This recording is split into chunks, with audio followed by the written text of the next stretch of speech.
and you should hopefully be able to hear the audio. Let's see. Who are not afraid of all the things happening around them because it's so normal for them.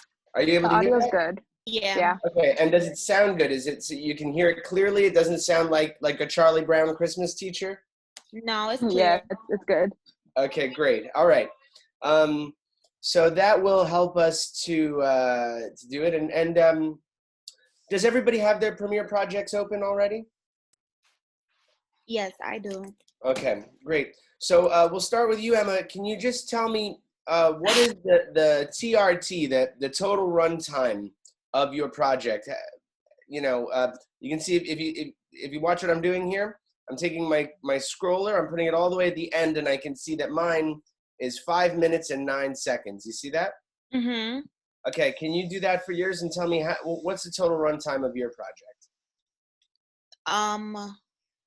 Mine is 1 minute and 31 seconds. Beautiful. Okay, and let's go around to hang on. Okay, that's Emma. Okay, Seth, how long is your project? Let me see. 1 minute and 37 seconds. Okay, Susan, how long is yours?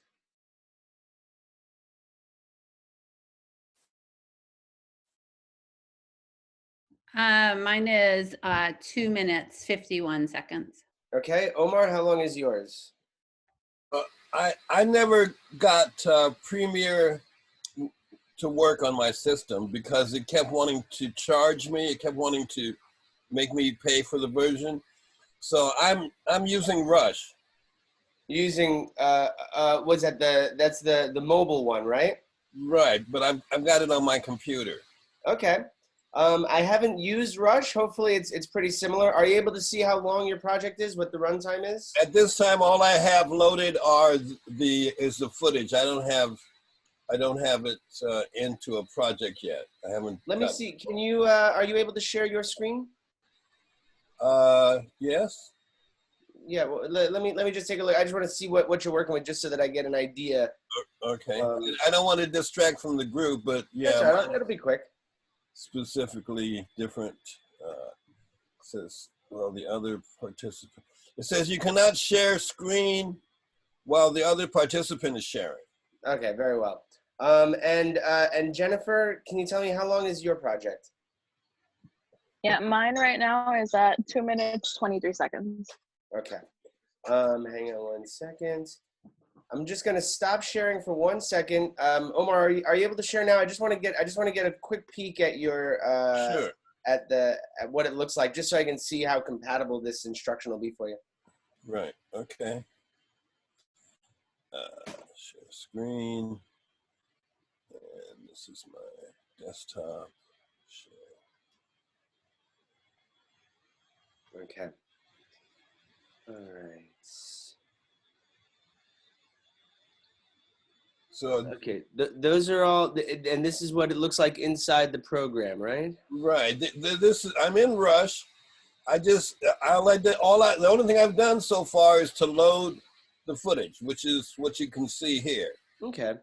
Well, while I'm describing this to the others who have their timelines up, what if you can, maybe even just see if you can figure out how to make a timeline. Once you have a timeline, pretty much all of this information is going to be pretty compatible with you. Okay. But again, I don't know Rush. You can stop sharing your screen, and for the rest of us, so now we've tested the audio. Thankfully, you're able to hear it, so I'm grateful for that. And the first thing that we're going to do is we're going to jump right into how to adjust your audio. Okay. All right. Give me a moment. This is important because while Russell's doing it, let me tell you why this is so important. Because many projects have weak audio. So you can get the images together and it looks okay, but we don't hear the sound at the volume that we should. Right. So this project, this is just a project that I pulled up from something I did like maybe a year or two ago, and it's and I'm gonna honestly I don't even know how well I did this project, so we'll find out together. But what I want you to pay attention to, you're able to see my mouse moving around the screen. Is that right? Yes. Yes. Thank you. Okay. So you see this little space here? Oh, you know what? I'm in right now. I'm in graphics. You guys are probably in. One thing that I want to do is make sure that we're all in the same type of workspace as we go through this. So my project looks different than yours right now because I'm in a different workspace. These up here are your workspaces. You see where I'm circling? These up here are your workspaces. Right now I'm in the graphics one because I was practicing before this class. So I'm going to go to the editing workspace. This is your most common workspace. This is probably the workspace that you're all in on your projects. If you're not in this workspace, I'm going to ask you to get into it now, and just go ahead and let me know if you can't get into it. Is everybody able to get into it? Give me a little head nod. You can? Yeah? Yeah? Okay. Anybody shaking their heads? Okay. Okay, Jennifer, you got it. Seth, have you got it? You're in the editing workspace? Viola? Yeah. Okay. So we're in this editing workspace. Now what that workspace panel does is basically there's different things that you can, hang on, I'm just gonna try and move this zoom over a little bit. When I'm in my workspace, things are set up a certain way, right? And each different workspace that I go into, it looks different, right? The assembly workspace, the editing workspace, all that. So when I talk about workspaces, that's what I'm talking about is basically where everything is, okay? And in this case, you can see that my program monitor is to the right. I've got an effect controls stuff here. Yours should look pretty similar, if not exactly the same. You might have a source monitor over here instead. I can affect that by clicking on these different tabs here. I don't want to get too in the weeds on it, but the point is you should be in the editing workspace for this part of the class. So what I want you to do is I want you to pay attention to this here where my mouse is circling around, okay? These are my audio meters, okay? And let's see. And now if I did a good job on this project, my audio meters should all be going between 0 and -12, okay? This is really important to know because if you're producing a package or you're editing a package for a broadcast, this is where everybody's audio levels are going to be, okay? So if your story comes up and your audio levels are peaking above 0 or they're peaking down below 24, it's going to make your package stand out and be like the funny nail in the broadcast, right? So let's watch where my audio meters are peaking for this story. 1 minute I'm standing. Pretty high. Pushed up against the wall. Next minute I'm in handcuffs. Now look, I can see here, Premiere is warning me, in fact, that my audio levels are a little too hot here. They'll actually stop. It actually, look, it's stuck this and saying, look, you're peaking way above 0, buddy. So it doesn't mean that obviously this might be a louder scene, but I know that I need my audio levels to come down on this, okay? Why don't you guys take 2 minutes now, play out a little bit, and tell me if any of your levels are going too high or if they're below 12. Okay, can you all do that? Go ahead. I'm going to give you, it's 11:18 now. I'm going to check back with you at 11:20. Play out some of your track and tell me if your audio meters are peaking too high, all right? I'll be right back.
Okay.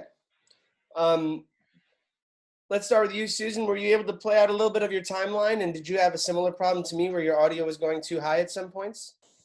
No, mine's too low. Yours is too low. Okay. Emma, were you able to play out your timeline? Yeah, I noticed that like with some of the interviews, like I lowered it because it sounded too loud. But I'm not sure if it's just because my volume was loud on my computer. But I was looking at the audio, so I made it so that it's between the 12 and the 0. Great. That's a great point, Emma, is that it doesn't so much matter what you're hearing because you don't know if is it my computer, is it my speakers, is it whatever. That's why we're always going to rely on those audio meters. Those audio meters are a great tool for you to know if your audio is in the right spot, okay? And Jennifer, were you able to also, were you able to play out a little bit of your timeline? What did you see? Yeah, kind of like how Emma said, in my interview shots, the audio itself of the person speaking was kind of low, but I'm guessing it's the background. They had music playing. That's when it was going like over 0. Okay. But for the most part, it's like in between for everything else. Okay. How about you, Seth? Were you able to play out some of your timeline? Yeah, it appeared that my audio was perfectly normal. It was always in the green area. It never got to the red area. Okay, good, good. And But Russell, again, emphasize the 12. You don't want, even though it's in the green area, you don't want it to go below 12, right? That's right. Yeah. I think it. Yeah, I think it did go below 12 at some points. Then, yeah. Oh yeah, don't worry. We're gonna get it so that by the end of this class you'll be able to make your audio absolutely perfect. I just want to make sure that you're able to play it and that you're able to see those audio meters. You know, sometimes we just go by our ears, but our ears are worthless because we don't really know what the program audio is. Fiola, were you able to play out some of yours?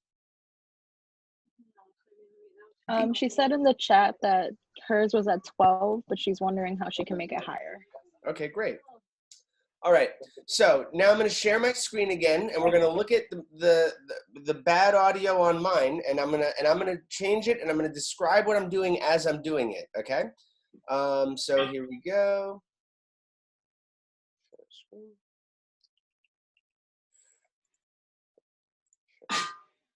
Okay, alrighty. So here we go. I'm going to, hang on, I gotta move this Zoom stuff over so that I can see my audio meters. Alrighty. All right, so now you should be able to see my screen, and we're gonna look again, and again, I'm just focused on this area where the audio meters are because I wanna see where my audio is peaking too high, okay? 1 minute I'm standing, hands pushed up against the wall. Next minute I'm in handcuffs. So right there is the obvious spot where it's too high. The fact is I would actually lower all of this a little bit because I don't really want it going above 6, to be honest. So when I'm, and this is because I was editing for a different story where the others were also a little bit louder in that broadcast. So I'm gonna bring them all down, and you can see here where my mouse is. What I'm doing is I'm in my audio track. See, you can tell it's an audio track because it says A1 or A2. The video tracks all say V1 or V2, right? So in my audio track, 1 minute I'm standing, I don't really want him at 0. I want him a little bit lower. So I'm going to bring him. Oh, wait. Sorry, hang on. One big thing that I'm going to do first. Right now, I'm about to make changes to my project, but it's a project that I'm already pretty happy with, right? So I don't want to go ahead and start making a bunch of changes that I can't take back, okay? That's called destructive editing, all right? So the first thing I'm going to do before I start any of this stuff where I'm changing my audio levels, I'm going to look and see what is the title of this. It's called Sizzle V2, okay? That means this is the second version of the sizzle reel that I was making on this project, okay? So it's called Sizzle V2. So now I'm going to go over here to my sequence bin. See that? I got info, effects, blah, blah. This is my sequence bin on the lower left when I'm in the editing workspace, right? I'm going to go to Sizzle V2, and I want you to all try this and maybe write in the chat, and Barbara, you can monitor the chat for me. Let me know if anybody is unable to access this. Okay, in Sizzle V2, in my sequences bin, I'm going to right-click Sizzle V2, and I'm going to hit Duplicate, okay? And I'm going to call this one Sizzle V3, okay? So now, if I mess everything up on this timeline, it's okay, because I still have my old timeline that I was perfectly happy with. You see that? This is called non-destructive editing. This is a great function that you can do on Premiere that you can't do on every editing system. It's part of why Premiere is so valuable in the industry right now, okay? So to be able to do non-destructive editing very simply like this is wonderful. So what I want you to do is right-click on your project, left-click on Duplicate, and you're going to make a new version. And now you're only going to do changes to the new version. You're going to leave the old version like it is, okay? So now here I am. I'm in Sizzle V3, okay? Sizzle V2 is now unaffected by anything that I'm doing. I can always go back to what I had before, okay? Now, I'm going to look at these audio meters. Pretty high. We're going almost to 0. I really want to be peaking at -6, right? I want to be between 0 and -12. Once in a while, if something goes a little above 6, that's okay. But okay, here we go. I'm going to lower this I'm going to lower this just here by clicking this little white bar. Sorry, I don't know all the professional editing terms, but this is a little white bar that's on my audio track, okay? And I can make this so that it's at -2 or -3, right? Russell, Yes? can you give us a second to duplicate our thing? Yeah, sure. Yeah, let's all do that. Hang on one second. I actually don't have a sequence bin, so I have to figure this out. Okay, great. Let's do that together. Hang on. That's really important. So hang on one second. I'm going to stop sharing my screen, I think. Okay. So Susan, and I'm sure that other people have this problem too. Are you able to share your screen and let us see what you're working with? All right, go ahead.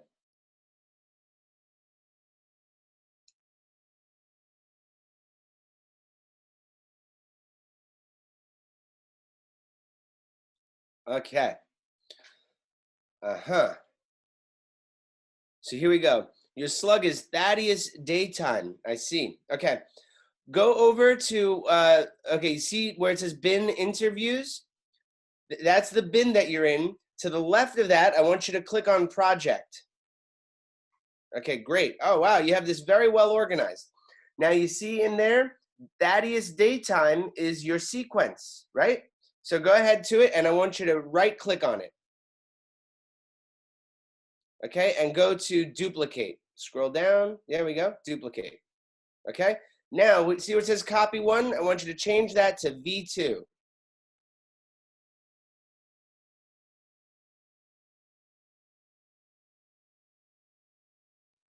Okay, now double click that new sequence. Yeah, hang on, yep. Beautiful.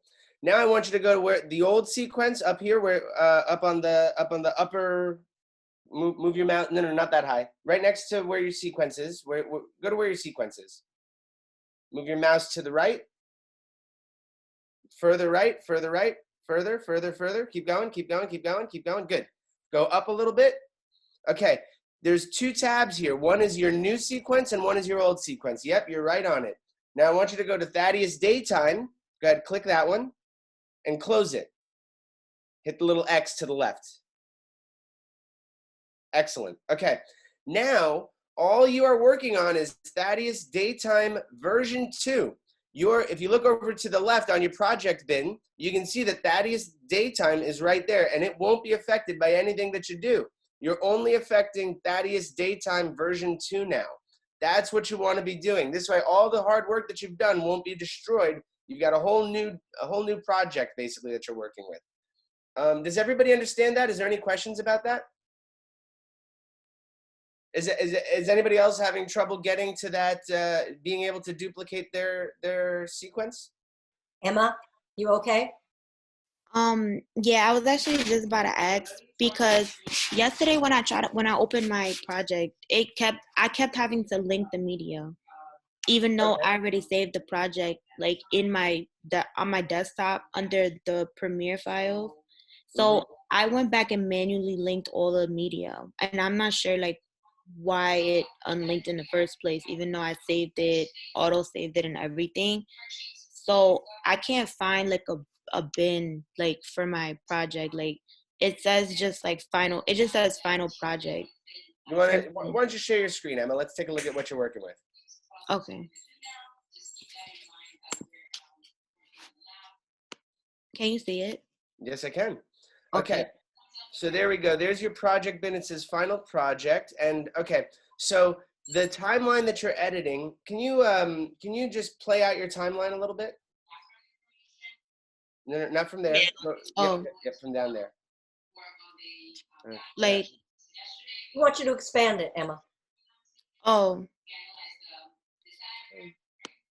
That's right here? No, it's okay. Go back the other way. So give me a moment. Let me think about it. Here, and close out and make this. Okay. Do you see where the T is in the middle of your screen there? See that T? So. Sorry, which quadrant is it in? Okay, hang on. Yeah. That's here. Okay, don't click that. Move just to the right of that. I want you to make this. What that is your toolbar. I want you to make that toolbar smaller. So because you just made it bigger by accident. Okay, so right next to the T, you see that little black space between the T and the sequence? You see that? Right here? Yep, right there. Go ahead. Yeah, good. Now click it and drag it to the left. So you make that. There you go. See that? Yeah, there we go. That's nice. Okay. Keep going. Yeah, that's fine. No, that's enough. Okay. Keep going a little bit. Sorry. Right there. Make it so that they're all in one row. Okay, good. Stop there. Okay, so what you have is okay. Go ahead and click on the black where you just clicked. Click on the black space to just the left of that and expand that a little bit. No, black space. Go further to the left. No, not that space. Further left. Yep, right there. You almost had it. Yeah, go ahead. Expand that to the right. See this? You can make all these things the different size that you want. Okay, good. Good. Okay. Are you working on a Mac or that's good. That's good enough. Yeah, it's Mac. Okay, so now I want you to inside your final project bin, I want you to click that final project. Yeah, click right. Click there. That's fine. And I want you to hit the Command key and the minus button. Can you do that? Command and minus. Nothing's happening. Okay, that's okay. All right. So what you have here is that you've made your sequence from basically you put one of your images onto the timeline and then that started your sequence. Okay. So what we're going to do is we're going to find this sequence. We're going to find where it is. And the way that we're going to do that is go to your little search bar under the final project menu. Yep. Click right there and type in IMG _ 2449. Okay, so now if you look, the top image that's in there, okay, on the top left, yep, you're on it, okay. That is one of your video files, okay. Underneath it, there's another thing called IMG2449. You see that? That is not a video file. That's actually your sequence. So what we're going to do is we're going to rename that file so that we understand that it's a sequence. So go ahead and click on the name of it. Click on see where it says IMG2449? Click on that. Yep, and can you click where you can change, go a little bit lower to where the actual name is, IMG2449? Yeah, good. Okay. Now let's call that, what's your slug for your story? What are you calling your story? I just called it Final Project, but I can call it like teachers. Like, what's your story about? It's about New York City teachers. Okay, great, teachers, perfect. That's a good slug. So go ahead and type teachers there. Okay, good. Yep, change your, yep, you get it. Teachers, now space bar and hit V1. Teachers V1. Good. Okay, now click off of there somewhere. Click somewhere out of there so that you unclick it. Okay, good. Now, look, you see on your timeline, it's changed to teachers V1. Do you see that change that you made? Okay, good. So now, go back to your search bar. Remember the little search bar where you search for it? Okay, now, yeah, erase that and type teachers. Good. See now where's this teachers V1? What I want you to do is right click on that and hit duplicate. Okay, good. Scroll down a little bit. Now call that teachers V2. Good, and delete all that copy stuff at the end there. Okay. Good, now hit enter. Excellent, okay. Now double click on teachers V2. Okay, now you've opened it as a sequence. You see that? Now we've done now you have a much more organized project. That's your program monitor. Go down to your timeline. You see it's there? Good. Now close teachers V1. No, not V2. There you go. Close that one. Good. Now teachers V1 won't be changed. You're only changing teachers V2. Okay? That is great. That's where you want to be. You're in a good spot. Okay. Is anybody else? Is anybody else having trouble with it? Do you want to? Anybody else want to share their screen? And you can stop sharing your screen now, Emma. Jennifer, anybody else? How are you doing, Jennifer? How are you doing? Oh, I got mine. Okay, Viola, how are you doing?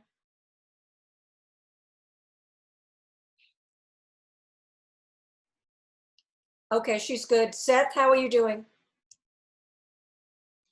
I'm doing okay. Can you show me how to get back to the previous timeline if we need to go back to it? Yeah, sure. Why don't you open up your share your screen for us so that I can see what we're working with.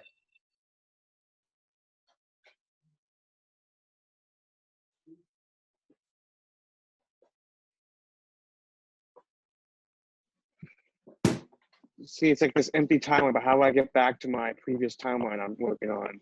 All right, let's see. Okay, so yours is called Close Up of Howard. Okay, now that you're in a similar situation where yours is named after your timeline is named after your hang on. Do you have a timeline with multiple clips on it?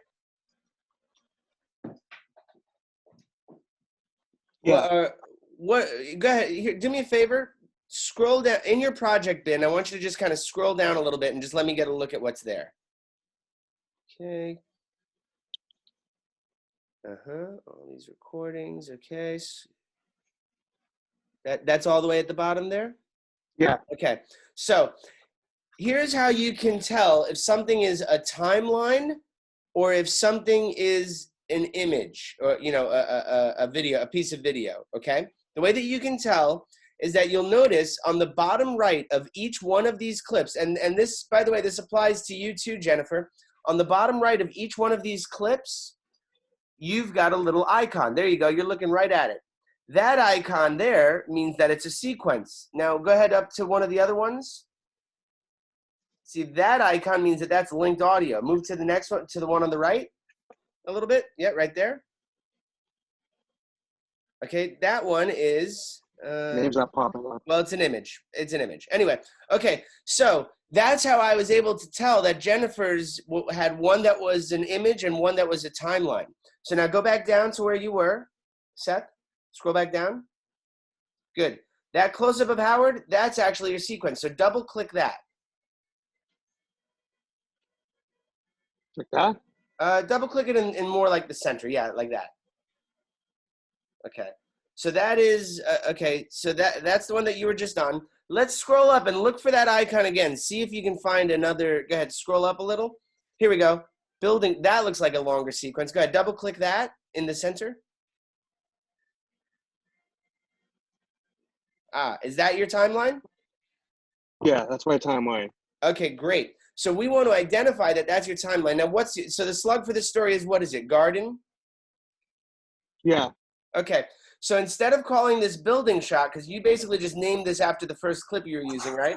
But I want you to go to where it says building shot on the lower left-hand side of your screen there. And I want you to change the name of that. Change the name of that to garden, and call it garden V1. Yep. Oh yeah, that's a good way to do it. You can right click and rename. Don't do that yet. Don't do that yet. Hang on. First rename it. Click. Don't do that. You're gonna rename the thing. You can scroll down to rename if you like. Yep. Scroll down. Yeah, you go right there. Oh, I see it. I see it. Yep. Yep. Okay. Now I want you to call that garden V1. V1. Type V1. There you go. Good. Hit enter. Great. Now we've got your timeline, and it's, now we know it's a timeline, not a picture, right? Now right click on the middle of that guy's face and duplicate. Right click, duplicate. Now you're gonna call that garden V2. This one? Yep, rename it to garden V2.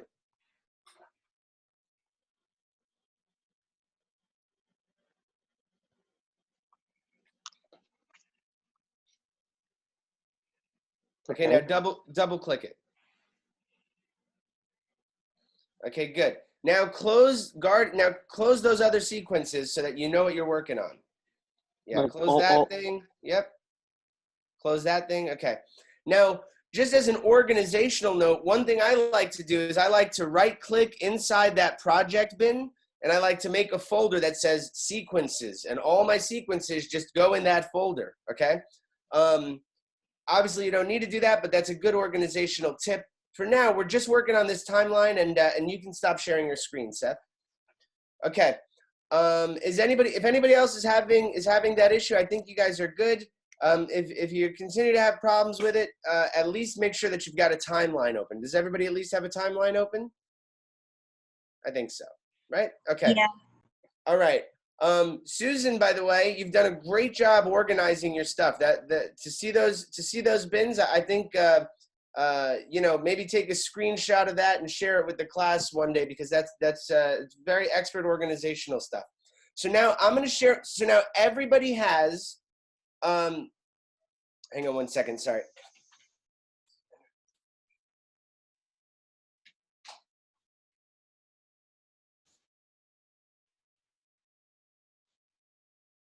Okay. So now everybody has a timeline open, and most of you have renamed your timeline in a way that's organizationally sound. That is super important. One, because other people need to be able to understand your work when they open your timelines. And two, it's got to be easy for you to be able to move around between timelines. The thing that we've just learned is how to do non-destructive editing. This is crucial for you. Every time that you're going to make significant changes to a project that you're already pretty happy with, you want to duplicate those timelines. Duplicating those timelines makes it so that you're not messing up your old stuff, right? The fact is, you probably never go back to an old timeline, but sometimes maybe you're working for a news organization and they say, hey, thanks very much for your 2-minute package, and it looks great. And now we need to make a 1-minute version for YouTube, right? Well, you don't want to start all over again, and you certainly don't want to destroy your 2-minute package, right? So all you have to do is duplicate your timeline, and you say, garden YouTube version, right? And now you can edit without destroying all that stuff that you've already made. That's non-destructive editing, and that is the way to do any of these things. Okay. So now I'm going to share my screen again. Now that we all have a timeline open, and now that we all have our stuff organized the way we want it, I'm going to open up my project. I'm going to share my screen, and I'm going to show you how I affect these audio levels. Okay. So here we go. Share screen. There it is. All righty. Top. Okay. So now everybody should be able to see my project, right? Okay.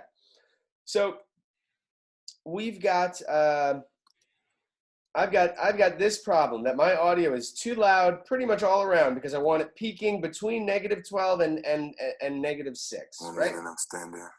So that's a little too loud. So I'm going to bring him down. The way that I'm going to bring him down, and I'm going to zoom in first. The first thing I'm going to do is I'm going to zoom in, and the way that you do that is this little bar at the bottom. You see this great little bar. I can pull out and see the whole thing. I can tighten up and I can see a very minute details, okay? All the way and very tight. So this guy is very loud, but I want to know which track is loud. So I'll try, this is called soloing. I'm going to play it on just track A1 when I hit S, okay? I could also do that by muting track 2. So I have solo and mute. These little tools here help you to really isolate where your audio problems are. Because now I can say, solo this track. I don't want to hear it. Look, I got a music track down here. I got, oh, I can see right here, by the way. Okay, wait. 1 minute, I'm standing. So that is this track. I know that for sure. If I mute this track, we can't hear anything. Hear the difference? So I know 1 minute, I'm standing. I know that this is my track that's too loud because 1 minute, I'm standing. because I've soloed it, right? Now watch the difference. You can hear all these other sounds when I don't solo it. 1 minute, I'm standing. And it's pushed up against the wall. You hear my little stinger that I have in there? Watch. If I solo this track, I won't hear that stinger. Yeah, it's pushed up against the wall. Next minute, I'm much less exciting, I know. But now I've soloed it, so now I can see where my problem is, okay? The problem is on this track. So now what I'll do is I'll make this track fatter so that I can see what I'm working with. All these things, the reason that you can affect all these things is because Premiere wants you to feel comfortable making stuff bigger and smaller and more compressed and bigger so that you can see. That's why you can move all this stuff around your panels, okay? So what I'm going to do is I'm going to lower this volume. Let's try it at -1, okay? I can lower that just by lowering that little bar. 1 minute, I'm standing. Look at that. Yeah, it's pushed up against the wall. Perfect. Now I'm peaking at -6. You see that? 1 minute, I'm standing. Yeah, it's pushed up against the wall. Great. Can you move the bar again? I was looking at my screen for a second. Can I move the bar again? Yes. Yeah. This is the bar. See this white thing here? See Okay. that? That's what I thought. Thanks. That's the bar. And remember, you might have multiple. See, my project is very complicated. I've got a music track down here. I've got another track which is for the next clip down here. I got all this complicated stuff. So that's why I solo the track. I hit solo, and now I can just see what's going on with this track. Okay. And now, because I moved that bar, I'm able to get my my audio meters at exactly -6, okay? That's the first thing that I want you guys to do is I want you to look at your first piece of video. Maybe some of you have pretty good audio, maybe some of it's not, but I want you to try to get it exactly at -6, okay? So I want to give everybody 2 minutes to do that. All right. So it's 11:48 now. I'm going to come back at 11:50. Okay. And I want you to try and move that bar to make sure that your audio meters are at exactly -6. All right. Go. Do you have to just move it and then try it? You don't know until you play it, right? That's right. So you move it. If it's sorry.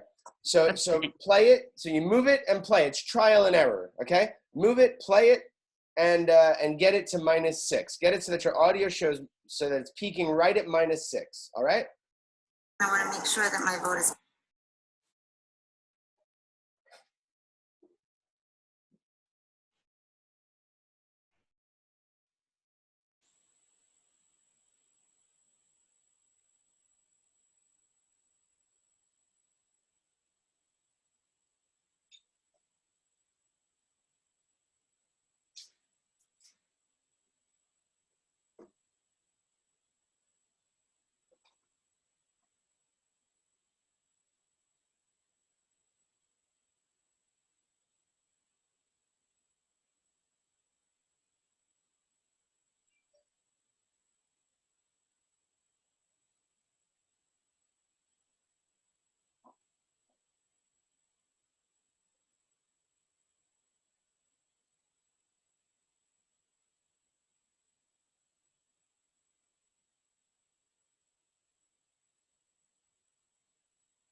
Alrighty.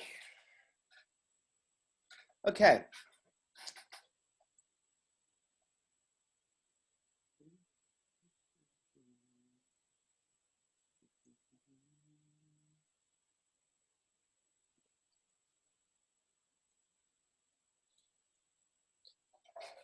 Okay, was everybody able to find that little bar in their audio track?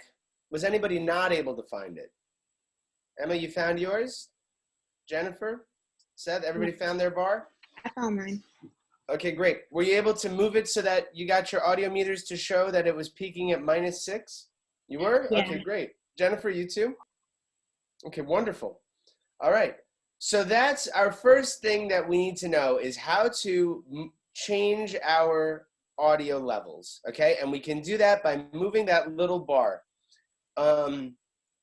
So 1 minute, I'm standing. So you get, just so you know, that is the easiest and quickest way to do it. There is another way that I'm just going to show you so that you're aware of it, but I don't think that you ought to do it. Okay, hang on. Is this when you like right click and change the number? Yeah, I think so. I haven't used Premiere in a while, so I'm about to figure it out. But whatever it is, that's okay. Hang on, I'm gonna share screen. Okay, so so the other thing that I can do here is as long as this audio is clicked, as long as it's highlighted, okay, then I can go to. Gotta get this Zoom screen out of here. Okay, I can go to Effect Controls. Oh no, yeah, okay. There's my audio clip mixer. Hang on. Audio. Okay, so this is a more exact way to do it, where I can click over here. Okay, in my Effect Controls panel, which is usually on the upper left-hand side of your editing workspace. Sometimes it is. If it's not, you can put it there, but Effect Controls is one of the panels here in your source monitor, okay? So I can change this. If I want to change this, 1 minute I'm standing there. See, now look, if I don't have that clicked, then nothing shows up there. But if I click it, if I have it highlighted, then I can change this in my Effect Controls to a very exact number. I can say I want this to be at exactly -2, okay? That's just so that you're aware of it. I really don't think you should bother yourselves too much with operating from Effect Controls right now. I think that just moving that bar is a good way for you to do it, and that's the way that I do it. So I recommend it. All right. So now, the next thing I'm going to see is, hang on, all right. So now I'm going to just edit through this scene a little bit, and you guys can take a break from editing your own projects. I just want you to watch how I edit this so that you can just kind of observe what my way of doing it is. And I want you to note that there's only two things I'm especially concerned about, and the two things are the audio bar here, this little bar that adjusts the audio levels, and my audio meters, because I want to be reading these audio meters. The other one possible thing I might be looking at is this mute and solo function, because I want to solo the track to make sure that that's the one that's giving me problems, okay? So I'm going to edit this. I'll try and sort of explain what I'm doing as I do it, and you can just watch and pay attention, okay? Here we go. 1 minute, I'm standing. Hands pushed up against the wall. Next minute, I'm in handcuffs. It's peaking higher than the other one is because I changed it. So let me make sure. So now I'm going to make sure it's this track. It is that track, okay? I'm going to make this just a little bit lower. Next minute, I'm in handcuffs. Great. Now he's peaking at exactly -6. So I know that this track and this track pushed up against the wall. Are about the same. That's what I want. I want my tracks, the ones that are supposed to be the same, I want them to be the same, okay? Now down here I've got a music track. Okay. Now, hang on. Sorry about that. Okay. Now this track is too loud. You see, he says, "Sit down, homie, sit down," right? So sit down, homie, sit down, and I can see right over here, if you follow where my mouse is, that the audio has peaked too high. Okay. Now, my bar here is keyframed out because I brought it in and brought it down. That's what we're going to learn next. But just for now, I just want you to watch how I'm changing it. Okay, he's too loud, so I'm going to bring this bar down. I'm going to try it at -6.3. Let's see how that sounds. Still too loud. And it's really loud, so I'm thinking maybe I'm affecting the wrong track. So now I'm going to hit my solo button and see if it's this track that's the one that's giving me problems. No, this track is doing pretty good, actually. So now I'm going to hit my favorite key, which is Apple Z, undo, Control Z if you are on a non-MacBook.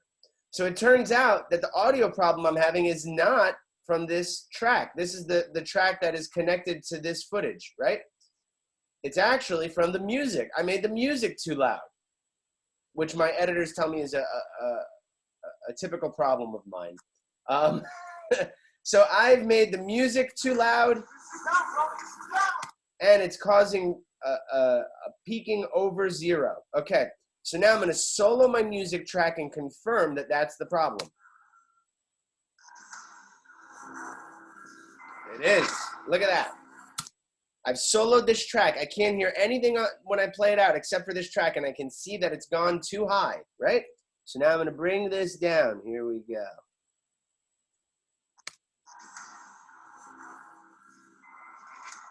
All right. Now it stays below 0, which is where I want it. So here we go.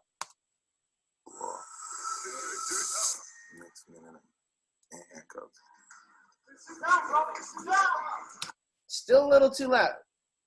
Hang on, that might be from this track. Let's see. Okay, so I'm going to bring all these down because I want them at -6. Here we go. Little tiny bit higher. And like I said, it's a lot of trial and error here.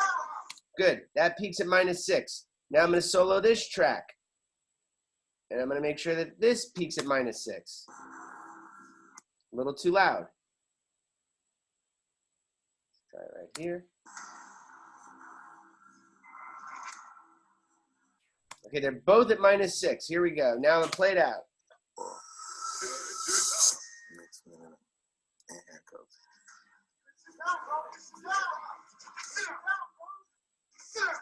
I'm still trying to figure out what did I do. Great. So now I've got it so that everything is at -6 at the most, okay? And I've done that very simply by playing it out, watching my audio meters. When they get too high, I bring down the bar, okay? If you can do that, that's like 80% of the battle is done, okay? So now that we've learned how to do that, I want you to go through your timeline for as long, basically I want to give you a full, let's say 5 minutes, okay?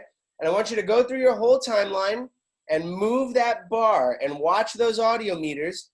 And don't worry about smooth transitions because we're going to work on that next. But I want you to move that bar, and I want you to, for as much as you can in your project, I want you to make everything peak at no higher than -6, okay? If you see it's getting below -18, then I want you to bring the bar up and make it so that you can hear it a little better. So just do that thing that I just did. Hopefully you can do it for your whole timeline in 5 minutes. But if you can't, don't sweat it. Just do as much as you can, okay? And I want you all to just go to your timeline, move those bars around, okay, and get those audio meters to hit -6, all right? I'm going to stop. I'm going to leave my screen up, actually, in case it's helpful for you to see it. But you don't need to look at my screen. You can see. Remember 2 things before you start doing this. Remember 2 things. Your best friends in this process are this little thing at the bottom. Everybody see that little thing at the bottom? Give me a head nod. See that little thing at the bottom? This little thing at the bottom, remember, that allows you to zoom in. You can see, look, I can see my audio meters very closely if I like, right? Or I can look back and see the whole thing. But this allows you to zoom in and zoom out, okay? And when you zoom in, that's when you should be affecting your bar, okay? Any questions before you take this 5 minutes to smooth out your audio? Who has a question? Anybody? No? All right, you got 5 minutes. I'm gonna come back in 5 minutes and we're gonna see how our audio is doing, all right? Okay.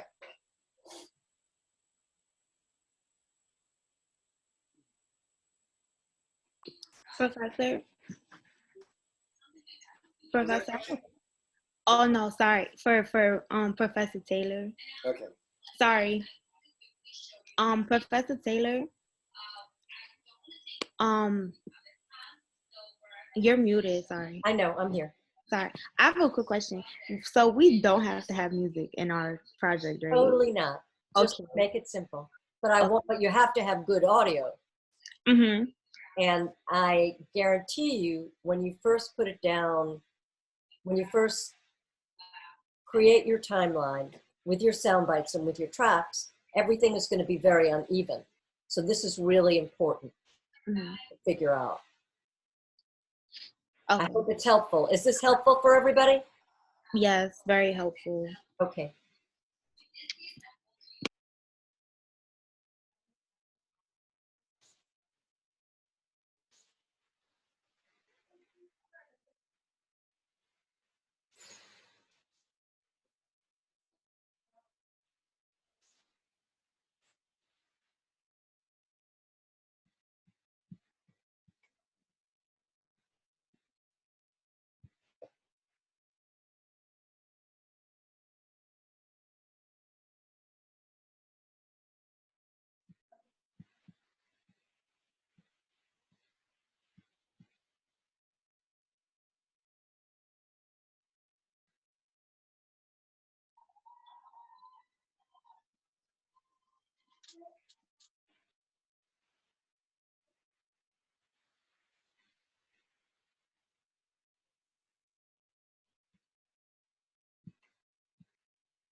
All right, can everybody still hear me? Okay, great. Mhm. How successful were we? Were you able to go through some of your timeline and make things hit at -6? Susan, were you able to? Good. Yeah, for most of mine, I am having to pull the thing like all the way up to the top. Pulling it up. Okay. Are you experiencing anywhere you where it's so quiet that you can't even reach -6? So on one of my guys, I think I have it all the way up, and he's hovering around there, but he's not always there. Okay. So you know what, Susan? Let me show you something for that right now. So sometimes, you know, whoever's recording in the field just kept the audio too low on the microphone or something like that, or whatever it was, and so you can't actually get it up to -6, and it's very frustrating. So I'm going to give you the solution for that. Okay. First, I'm going to show you, and this is something where I'm just going to show you. I'm going to show you, but then we're going to move on so that, you know, maybe take some notes, get a sense of it, because I don't want to extend the scope of the class too much. But understanding how to do this will help you to understand other things about it as well. So I'm going to share my Premiere screen. All right. Now, okay. So let's say,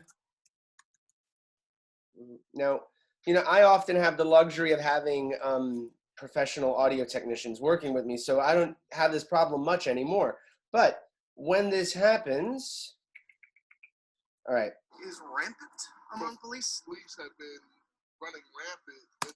Okay, so let's say this guy was too quiet. Susan, are you able to see this screen? Give me a nod. Yeah. Okay. So here's what I would do for when that happens.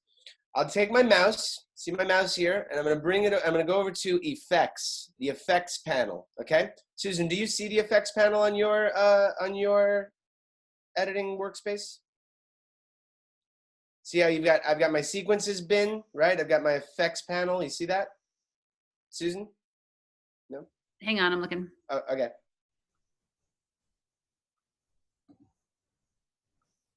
Yes. You do. Okay. So you'll click on that effects panel and you'll go over here to audio effects.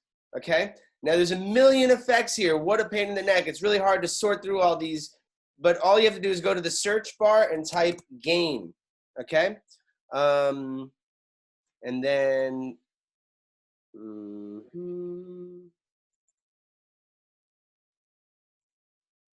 sorry, I'm thinking of Final Cut, I think. Hang on one second.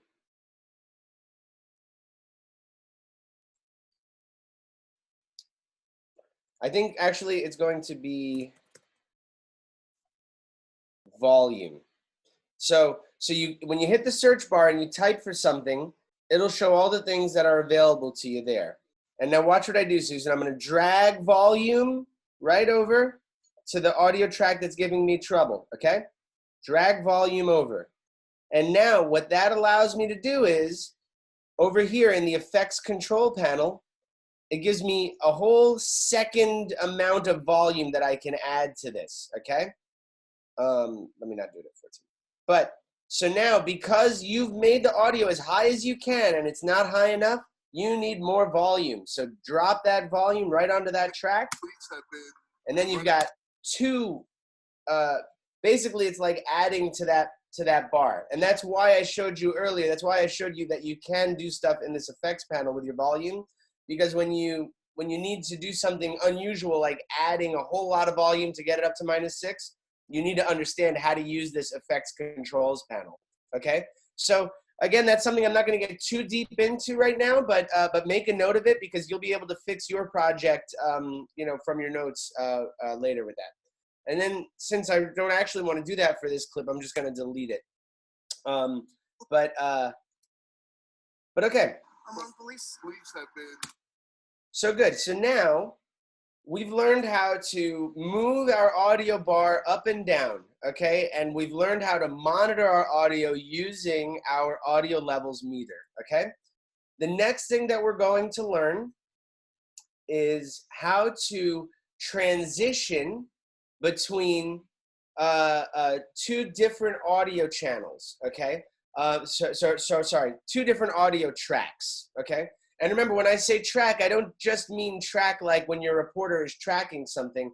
I actually mean the audio track that is present on Premiere. So audio 1, audio 2, stuff like that, okay? And we're gonna use that same little white bar that we used, okay? But this time we're going to use it more precisely, all right? So let me find a part of this project to work on where I think I can demonstrate it. Here, pulled into one of these. I think a better one would be where Jeff Pegues is talking. Hang on.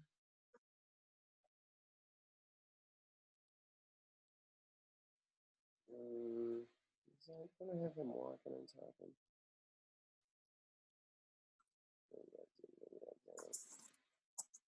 Oh, you know what? I like it for right here. This is the one I wanted to do. Yeah, it's a person to person. True. I'm just trying to find one where I have a lot of audio complications to solve. So give me. Law Enforcement Training Center. Oh, here we go. Where they are training their officers how to do their jobs. Okay, so this is a good thing here. Is everybody able to see my Premiere screen? Yes. Okay, great. So here we go. I'm just gonna play this out and just get a sense of what I'm dealing with here. Hang on.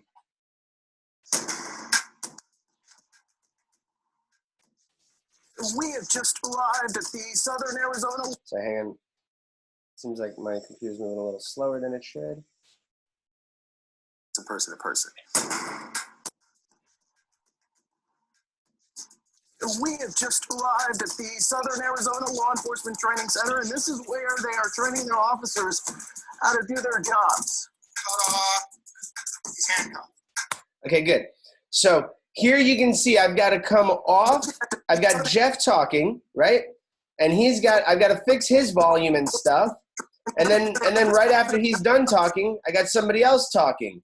And you know, I need for it to move smoothly between the first person talking and the second person talking, right?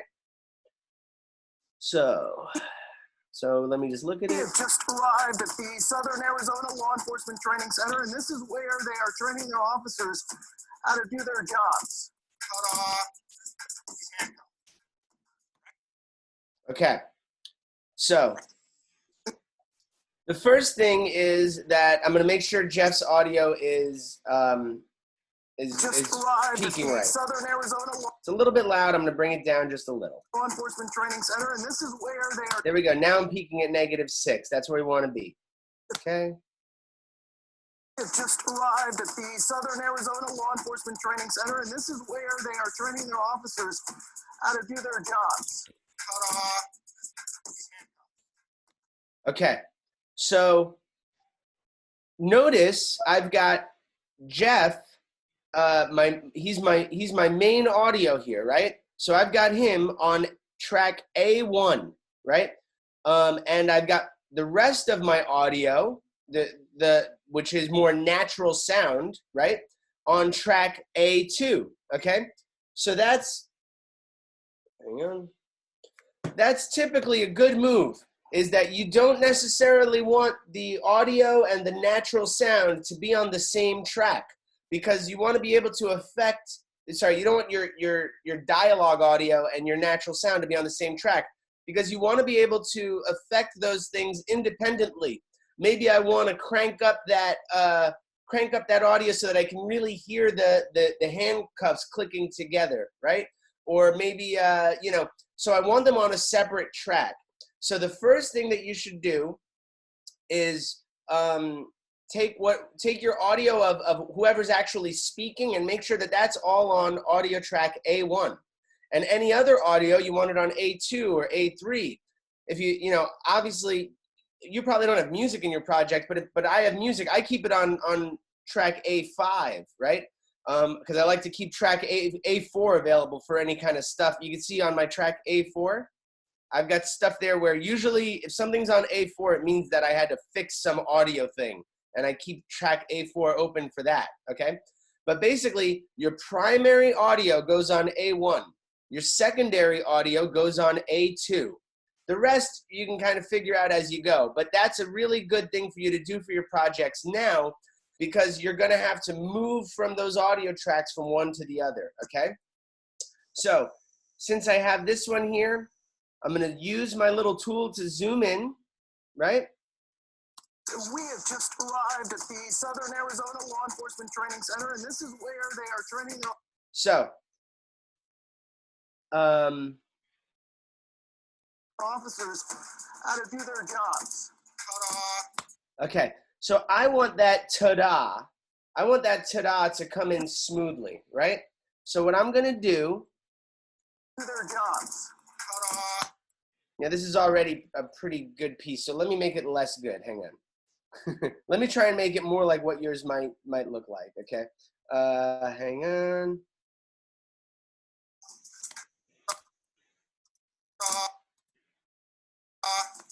Okay, so that ta-da, it comes in too soon, let's say. Here, hang on.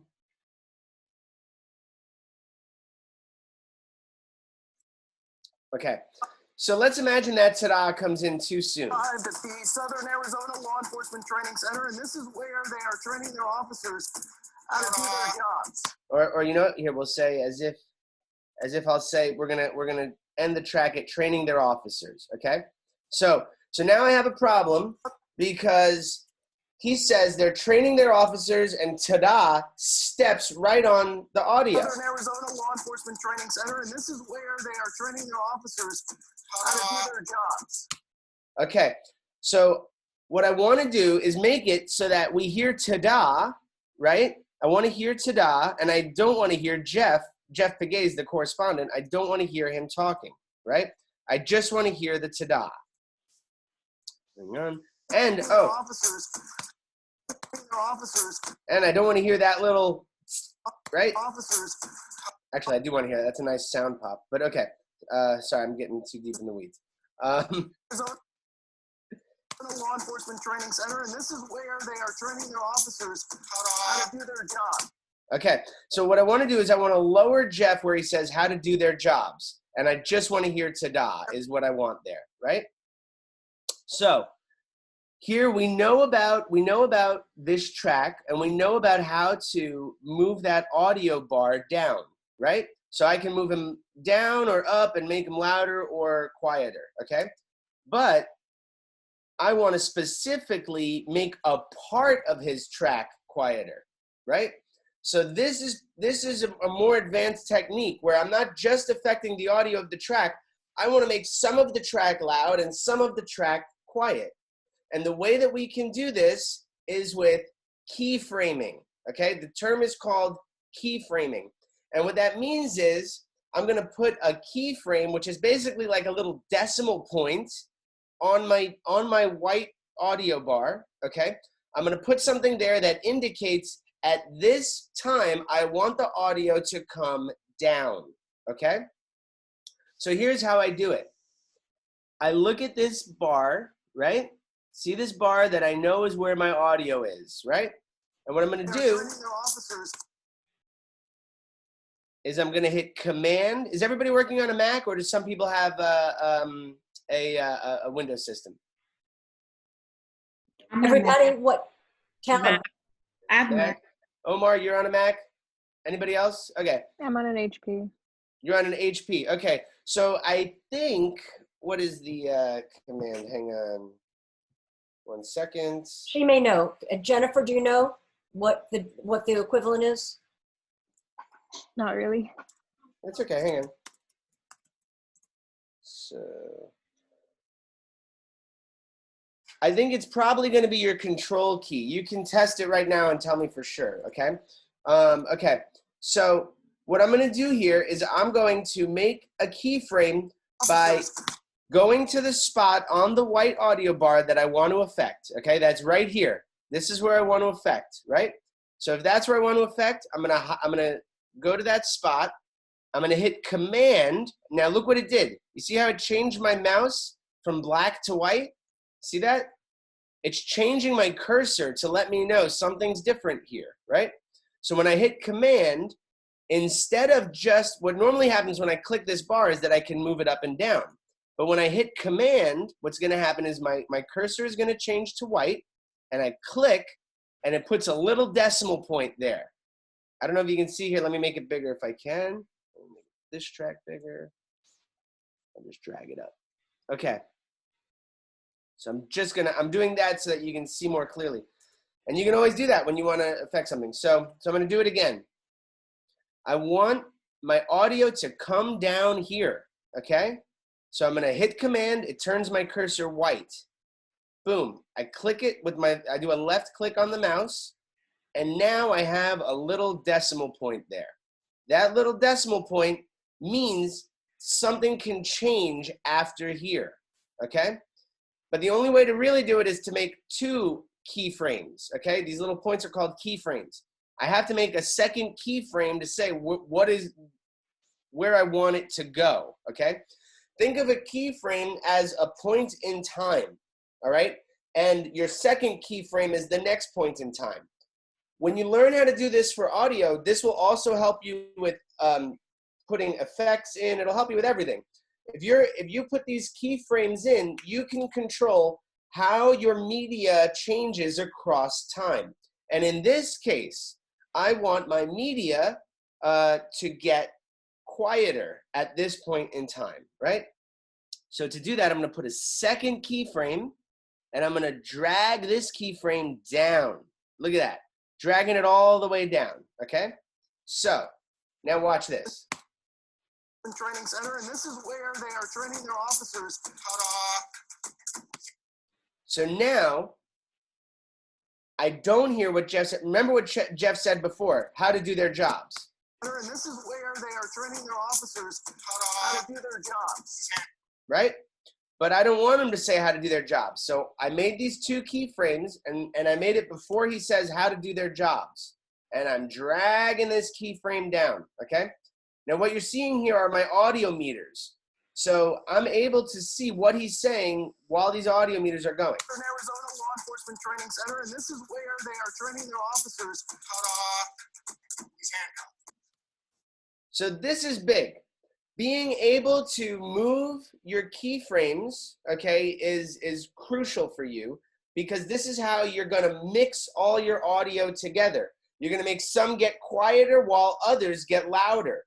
When you have it on track 1 and track 2, you can use these keyframes to say, look, my track 2 is going to get loud here. Watch.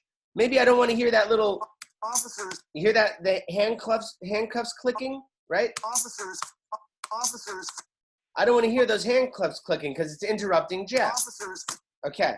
So now I'm going to take the audio track on track 2. I'm going to make a keyframe here and make a keyframe here and bring this down. Now I won't hear that click. Watch. They are training their officers. Ta-da! See, I didn't hear, remember before, we heard the click right when he started. Training their officers. Hear that little click? I want to get rid of that Training click. their officers. So I bring this keyframe down. And now I don't hear the click. They are training their officers.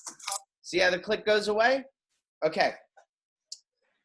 So I know all of your projects look different, but what you're gonna probably see is that sometimes when a person just starts speaking, the minute they start speaking, it punches. It sounds like somebody hit the microphone because it's so loud compared to what the other thing was. Using keyframes, you can smooth this audio out by taking your track 2 and making it come up from low, and taking your track 1 and making it come down from where it is high, okay?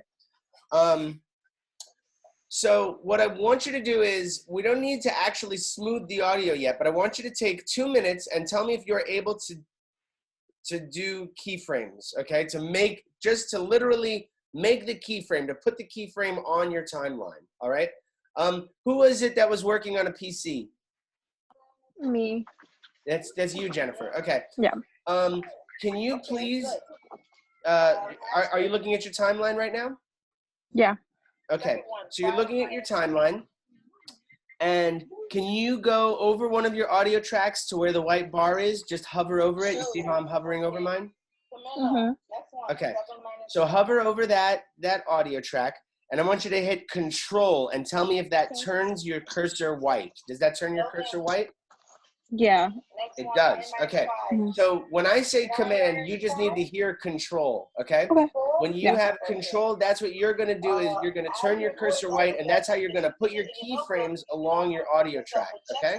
Okay, and it was everybody 2 control. minutes, 220. Yep. No, It was everybody control. else is command. Yeah, but Okay. command left click and then you insert the keyframe decimal. That's right. Command. Okay. Well, if you left click right on top of the audio bar, see how I'm right on top of the audio bar? Look at all these keyframes I'm making right now. I can make all these keyframes, okay? And I can make it go up and down and however I want it. Look, see, I can make my audio do all kinds of stuff. Maybe I want to do the weird thing. And this is all affecting my audio through time. See? In this case, negatively affecting it. But the point is that I'm able to control how much volume my track has from the beginning to the end using keyframes. How do I undo, did you say? Command Z. Command Z, my favorite button. It's what you saw I just did it, right? Like all that stuff that I just changed, I can just keep hitting Command Z and go back to where I was. Okay, you've got 2 minutes, it's 2:26. I want you all to try and put 2 keyframes on one of your audio tracks, okay? 2 keyframes by 2:28.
Okay. All right. How did that go? Was everybody able to put 2 keyframes down? Yes? How about you, Emma? Were you able to get keyframes on your audio? So I know how to do it, but I just don't know when it's like applicable, if that makes sense. Like, cause Yeah. I don't have two audio tracks. Like I literally just have like V1, A1. So I don't know like when to apply it, cause the interviews that I did was very there wasn't like a lot of noise. Like I feel like I had to get rid of per se. Why don't you share your screen with us? Let's see your screen. Okay. I suspect this is a very common problem, so I'm glad you brought it up. Yeah, I'm pretty sure I'll have Oh, here, I'm sorry, I gotta stop sharing my screen. One second. Stop sharing. There we go. Okay. All right, we're ready for you. Go ahead, put it up. Okay.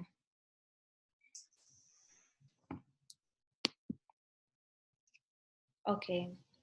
Okay, great. Also, I wanted to talk about like I don't know if I'm able to fix this, but this lighting right here, I don't know if I'm able to fix that, but it's Probably really, not.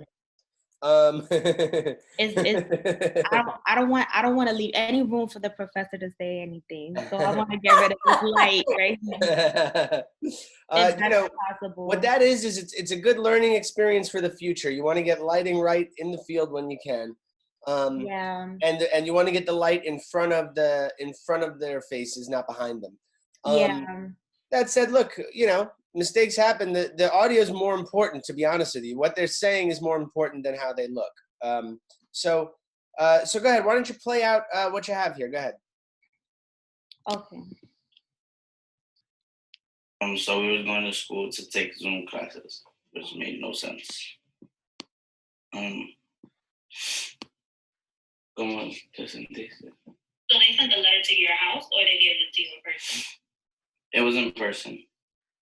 You're home.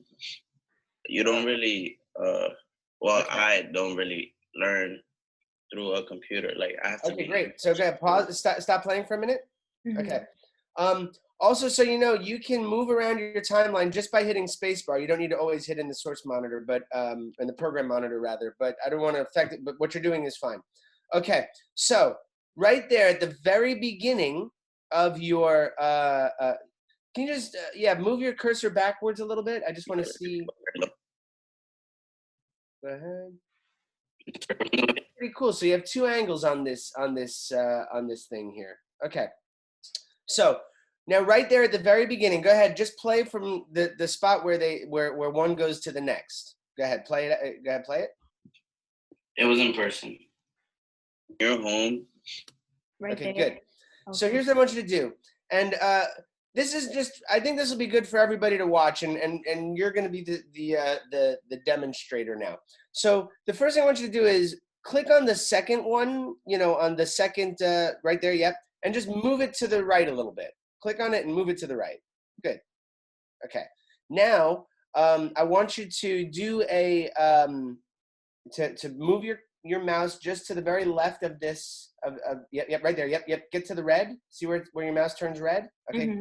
A little bit further to the right. A little bit further to the right. Yep. Good. You see how the reason I wanted to do that is so that the arrow is pointing toward the thing that we're changing. Okay. Click it and drag it to the left. Good. Like that? Yep. Now let go. Okay. Okay. So now play it. Person. And when you're home. Okay. So first of all, that's a smoother spot to come in, but you want him to start by saying when you're home, right? Mm-hmm. Okay. So the first thing that you're going to do is use your little tool at the bottom to zoom in closer. Remember the little tool at the bottom, the zoom bar thing that I showed you? This? Yep. Good. Go ahead and good. Yeah, good. Keep going. Good, right there. Back a little bit. Uh-oh. That's okay. Get back to where we were. Okay, good. Right here. Yeah, right there. Okay. So now we're going to make it so that he doesn't say like is our goal right now. Okay. Mm-hmm. So here's how we're going to do that. This is really a useful lesson. So I hope everybody is watching Emma's screen right now. Okay. So first, identify where does he say like? Go ahead. Yeah. Show me where he says like. Like. Okay. And we want to take that like out. That's our goal. Okay. Okay. So now, like right here. Yep. So what I want you to do is make your keyframe just to the right of where he says like. Okay, so you see where he says like? Yep. Now go to the right of that and make a keyframe. A little further to the right, Further, like right in the middle of those two peaks. Okay, good. No. Right here. Yep, right there. Good. So now wait. First, get your cursor up to the white bar. See the white bar? Lower. The white bar where you control audio. Oh. Yeah, the volume. Okay, good. Now hit Command. Mm-hmm. Go ahead, hit Command and click it. Boom. Very good. Okay, now I want you to make another keyframe to the left of where you just made it. Command. Click it. Command and click. Boom. Beautiful. Okay. Now, we're going to make it so he doesn't say like, and we're going to make a smooth transition to what he says. The first thing that you're going to do is take the keyframe that's to the right, okay, and just move it a little bit further to the right, a little bit further, just about to where his peak begins. Good, okay? And now, good, right there. That's good, that's good, that's good. Now, click on the keyframe that's on the left. Bring it down. Good, and now move it a little bit to the right, a little bit to the right. You see what we're doing? We're cutting off that peak. We're using our keyframes to cut that peak off. Got to do it again. Keep going a little bit further, all the way to the end. Yep, right there, beautiful, right there. Stop. Take out filler words and stuff, right? Yeah, great. Okay, now play it again. Okay, that makes a lot of sense. Cause I thought you had to do it if you had two things of audio, like on the. Yeah, go ahead. Play it again. And when you're home. Good. Okay. So now we stopped him from saying like, right? Now I'm going to show you one more cool thing. Okay. Give me a moment. All right. Bring that. Okay. Zoom out a little bit. Yeah. A little bit more, a little bit more, a little bit more. Okay. Now these are both primary audio. But here's what I want you to do. Click on the audio track underneath right there. Click there and bring it down to A2. The whole thing? Yep, click on it. Click it and drag it down to A2. Good, stop. Right there. Let it go. Very good. Okay. Now what you're gonna do is okay, give me a moment. I wanna make sure that I'm guiding you correctly. Go to the video track where it says V1, right? And go in between those two tracks there, right? Okay, good. Yep, just like that, okay? Now here's what I want you to do. Hit Control and move it to the right. First hit Control. Okay. And move it to the right. Okay, hang on. I might be getting ahead of myself here. Okay, wait. Just click up on just click somewhere else to change your mouse for me. Just click. Yeah, that's fine. That's fine. Okay, good. Now go back down there. Okay. And all right. Hit Control. Sorry, wait. Highlight. Sorry, just click the zoom interview 0. Okay. Okay, now move to the right a little bit. Move to the right. Sorry, to the left a little bit. Yep, right there. Now hit. Tell you what, click on the track that's to the left of it. Click on that track. What I'm basically trying to do is I'm trying to get you to extend that video over the part where he says like. And I'm not sure. Yeah. Tell you what, move that up to V2. This to V2. Yeah. Click that and move it to V2. Click it and move it up 1. Great. Okay. Now I want you to click on Zoom Interview 0. Okay. And now move it to the left. No. Click on it first. Yep. The whole thing's highlighted. Keep it so the whole thing's highlighted. And click right in the middle of it. Right there. Click there. And no, not there. Not there. There. And move it to the left. Like here? Yep. Keep going. Go further. Good. That's enough. Maybe a little bit less. You still want to hear that whole question, right? Sorry. So keep, well, you see where you want to move it to, don't you? Where that peak thing is. See where that peak ends? You don't want, move it to the right. Yeah, move it to the right. Yeah, keep going. Good, right there. Okay. Yeah, you see? Okay. And now you're going to keyframe right over the, sorry, don't even keyframe anything. Just play it out again for me. From here? Yeah, from before the, yeah, okay, good. A letter to your house, or they gave it to you in person? It was in person. And when you're home, you don't really. So it's still a little bit rugged, but you see now zoom out for me a little bit. Okay. So you see what we've done? We've placed some things on some different tracks, and that enables us to to smooth things together a little bit. Okay, that's actually called an L cut. And what you've done is, that's actually a backwards L cut, but it doesn't really matter. What you've done there is you move things to different tracks and you're able to smooth them together, right? And that's a really great technique. And what you should do, and because because we only have 20 minutes left and I have to get to something else, but what I want you to do is I want you to look at your projects and literally watch some news packages and see how they move their audio and video together, okay? And So by doing that, you're going to be able to see how to use those L cuts to smooth out your audio. But now, while you have your screen up, we're going to do one more thing, and I'm going to show you kind of an Russell, easier way. 2 seconds here, just 2 seconds here, just 2 seconds. Two things. First of all, what Russell is teaching you is where the sound starts under the video before you see the person talking. So that's an L cut. That's what an L cut is. But Emma, for you, your question is unnecessary, probably. And it's really tough in the situation that you're using it because your sound is coming out from the computer and it's very tinny. It's not going to be as good as his sound. So I would suggest that you write into his soundbite.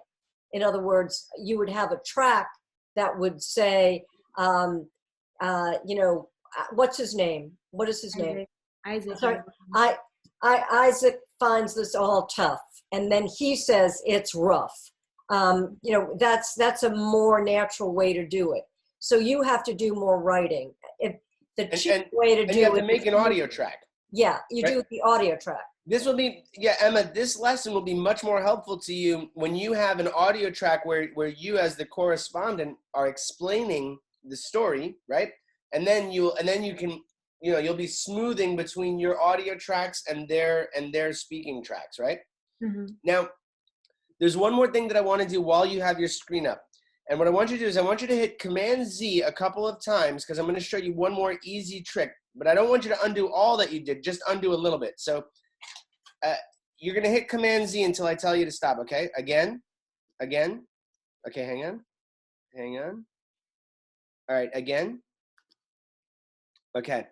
Again. No, we'll just undo the whole thing. Good. Again. One more time. Good. Okay. Now, here's what I want you to do. So, hang on, bring them together like they were. The other way to do that, now that is, what I just showed you is, quote unquote, the right way to do it, right? Where you're smoothing audio between tracks using keyframes. That's something that you have to know, and that's the right way to do it. And understanding those keyframes will help you with everything else that you ever have to do in Premiere. So it's really important that you understand that. But since we have limited time, I'm going to show you one more cool trick that you can do. So, Emma, do you see inside your project panel? Okay. So, do you know where that is? To your left. Circle around with, yeah, right there. You got it. Okay. Now, notice on the upper right-hand side there, a little bit, you've got a little double arrow going to the right. You see that? Go ahead, click that. Okay. Now, when you click that, it shows you all these other panels that you can open. Go ahead and scroll down to Effects. Okay, good. Now, in the search bar, I want you to start typing the word constant. Great. See where it says constant gain? I want you to click that and drag it to right between those two clips. Click it and drag it over there. Now, inside the audio part. Yep, right there. Oh, okay. Okay. Now, what that does is it's a quick way to do this instead of keyframing. Now, I want you to play it out again. So they sent the letter to your house, or they gave it to you in person? It was in person. And when you're home, you don't really. Now, it might be hard to tell because your tracks are more subtle, but I want everybody to remember that because that is basically what that button does is that did all the stuff that we just did with keyframing, okay? That was everything that we just did with keyframing, that button did. Now, when you keyframe it, you can make it more exact and you can be more determinate about how you want it. So keyframing is generally better. But when you just need to throw something between two pieces of footage to make them go smoothly without a hard pop sound, a constant gain effect is a great way to just throw that between the tracks and it smooths it out. Remember, that's going to be inside your effects panel, okay? Emma, you can stop sharing your screen now. I've got 15 minutes left, and I'm going to teach you guys how to do a little bit of graphics stuff, okay? So, give me 1 second. All right. Now, first of all, let me tell you, we got through a lot more with that than I expected to. You've all done really well at following and keeping up with this stuff. I know that our projects all look different and mine's much more complicated looking, but all of these things are just techniques. These are just the techniques of how to use Premiere that you're going to be able to apply when you actually have your full written stories and you're moving them together. So now we're going to talk, this is going to be pretty fun, I think. We're going to talk about lower thirds. I'm going to quickly show you 2 ways to do it again. Okay, so I'm going to share my screen.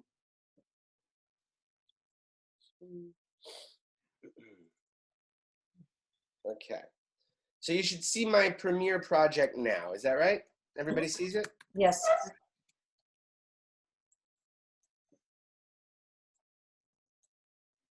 Okay. So now, remember, I know that I can change all these little things here to make them bigger and smaller as much as I need to, so that I can work on specifically the part that I want to work on, right? Okay. So here's one of the people that I interviewed for this story, right? We're doing a working.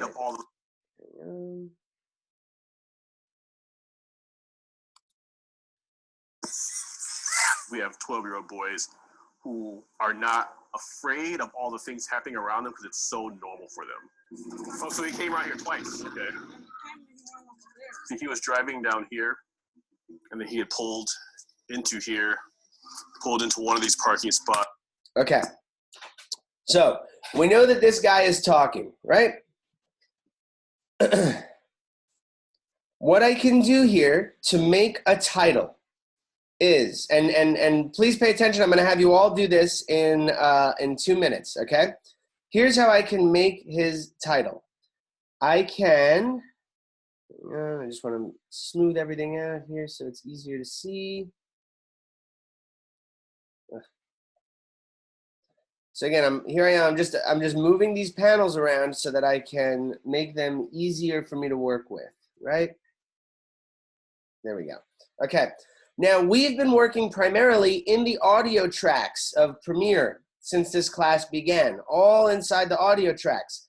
Now we're going to work in the video tracks because a graphic is a piece of video, right? A graphic is a visual.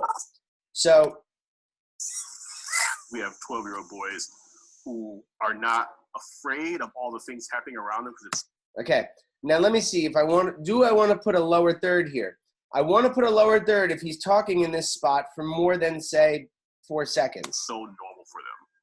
Oh, so he came Not really twice. talking. So this is part of it, is I have to decide where to put my lower third.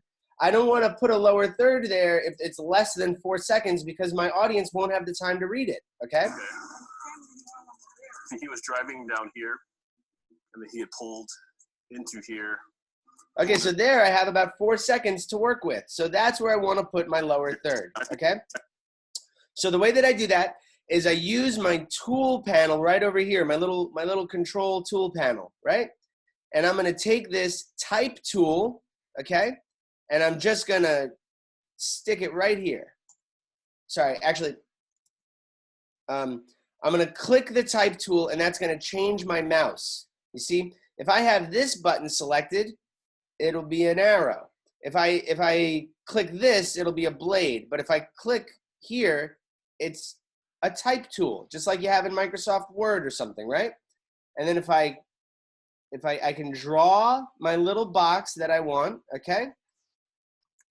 And I can type right in there, I can type his name, Bob Jones, okay? And also I can type his job title, activist, right? Okay.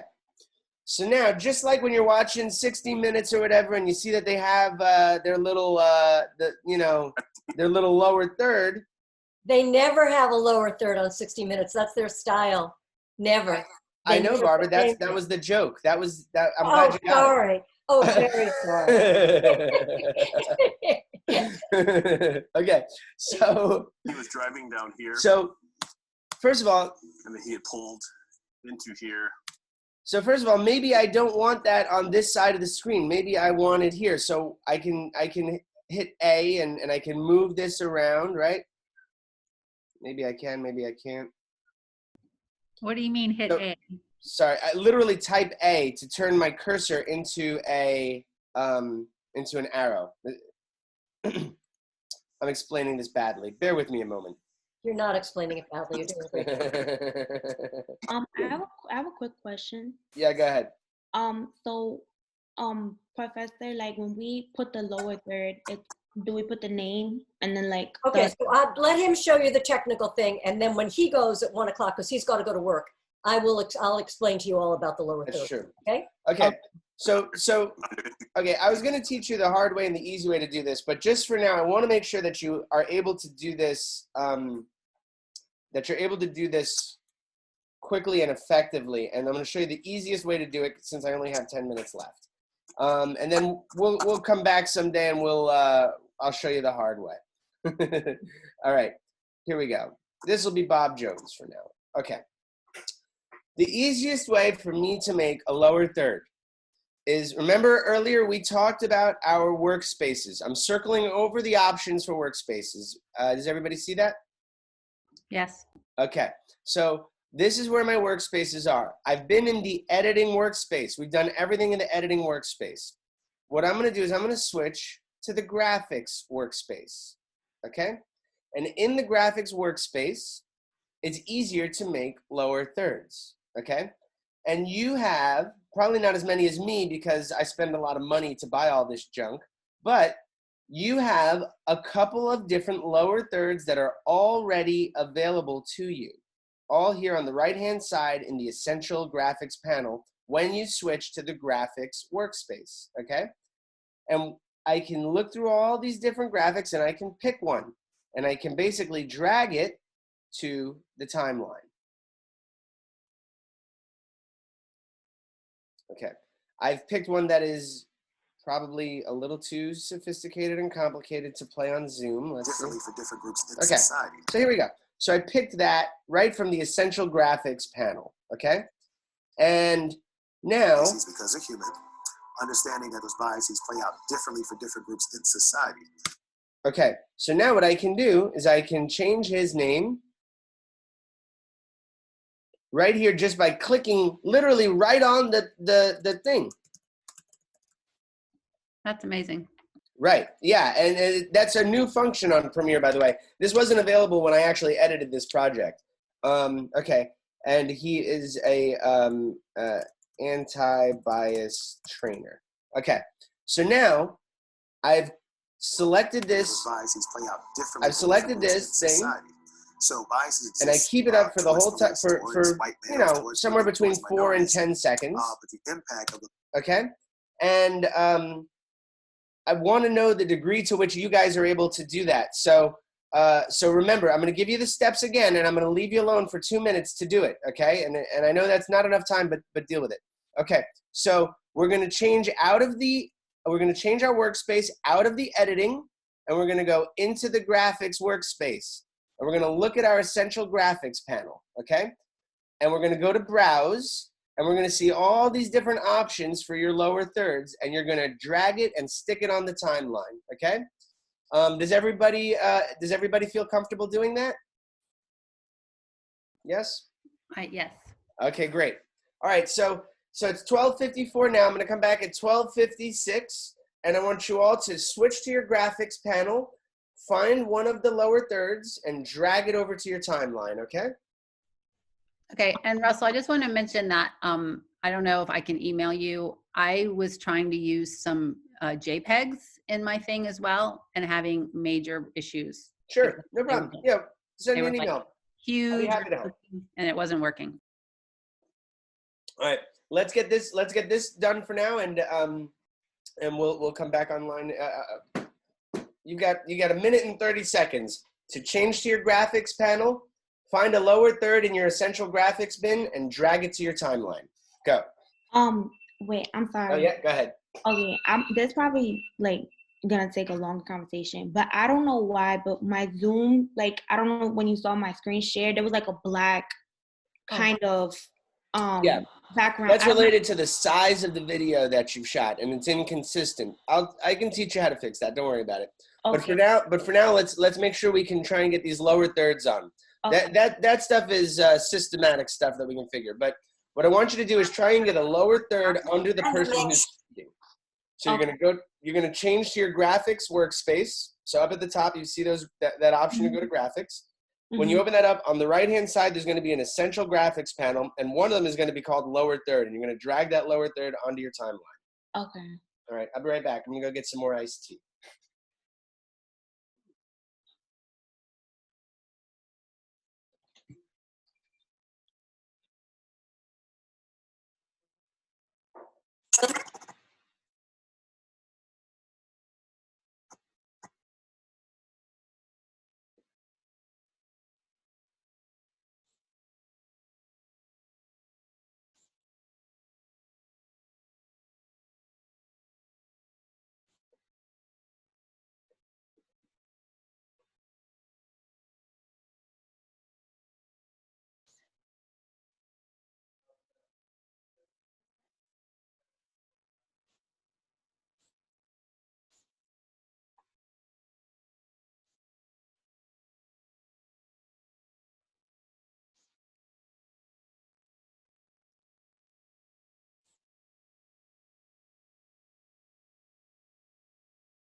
All right. Okay. Am I muted? No, you can hear me, right? Okay. How did we do? Were we able to find a lower third in the essential graphics panel? Susan, you were? Jennifer, you were? Okay, does anybody want to share their screen? It comes in like way bigger than I want it to. Okay, good. Share your screen. Let's work through it. All right. I mean, I shortened it some, but all right, hang on. Go ahead. I kept undoing to try to see whether I could pull in less. All right, good. It's fine. Oh, am I sharing? Yeah, there we go. Okay. Okay, cool. All right, great stuff. You opened your graphics panel, you found the lower third you wanted, and you put it on V3. That's excellent. Okay. So the first thing that we're going to do is let's zoom out a little bit just so that we can kind of see it all in context on your lower thing. Yep. Oops. There we go. Nice. Yep. That's great. That's the most important tool for any of this stuff is so that you can get in and get out. You can see it tight and you can see it wide. Okay, play it out. Grocery stores, other food share initiatives, and even the local farmers market. Okay, great. Okay, so here's what I want to do. If you guys are up for it, I want to go to 115. Can we do that? Is that all right, Barbara? It's great. It's okay, great. Great. All right. So I'm really glad that you got this up there. Here's what I want you to do first, Susan, just so that everybody can see it really well. I want you to click on your, you see where the yellow bar is above everything? Oh, here. Yeah, okay. So what I want you to do is move a little tiny bit above that bar. Good, right, yeah, right, a little lower, Yep, right there. Boom, click there. And on your keyboard, type I. Oh. Hit I, yep, okay. And now I want you to go to the right of that bar, a little bit to the right, not all the way, a little bit to the right, yep, right there. And click there, and now hit O. What we've done there is we've made an in and out point on our timeline, okay? And now I want you to go up to, what do you have to go up to? Sequence, up on the top of your thing, the very top. way up at the top of your screen. You see it says sequence, markers, graphics. You see that? Higher, higher, higher. Oh, okay. Sequence. Mm-hmm. Go ahead, click it. And I want you to hit render into out. Oh, okay. So now what that allows us to do is, none of this is rendered video. That's why it appears jumpy sometimes. But when you hit render into out, it'll render just that part of the screen so that we can see how it's gonna actually look, okay? And it doesn't make any sense, the actual part of the video I picked. I was just trying to. That's fine, that's fine. Stick one in.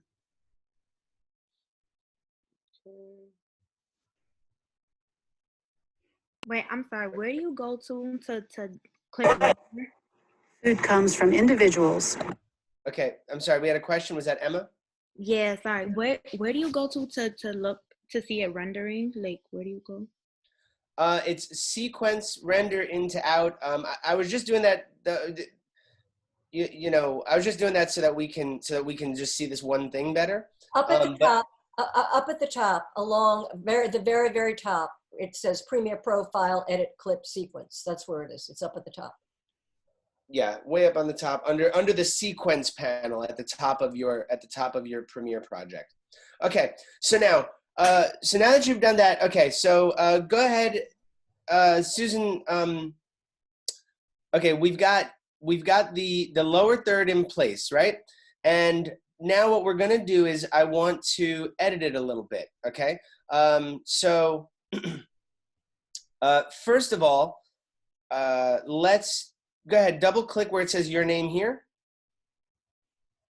Mm-hmm. Good. Okay, now let's stick a name in there.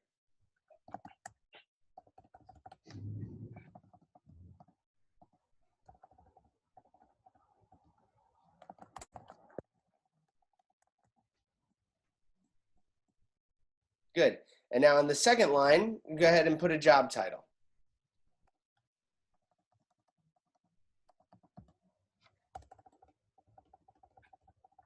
I hope everybody's watching this screen because we won't have time to do this for everybody's, but this is great training here.